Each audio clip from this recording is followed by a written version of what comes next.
Jadi, Assalamualaikum warahmatullahi wabarakatuh. Pada hari ini, Satlantas Polrestabes Palembang bekerjasama dengan Maksim melaksanakan operasi Zebra Musi 2020, yaitu dengan cara pembagian masker kepada pengguna jalan dan pembagian hand sanitizer serta pemasangan stiker ayo penggunaan masker.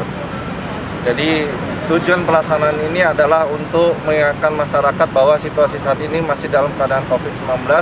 Jadi kita semua harus waspada dan juga harus memperhatikan kesehatan maupun penggunaan masker di jalan raya.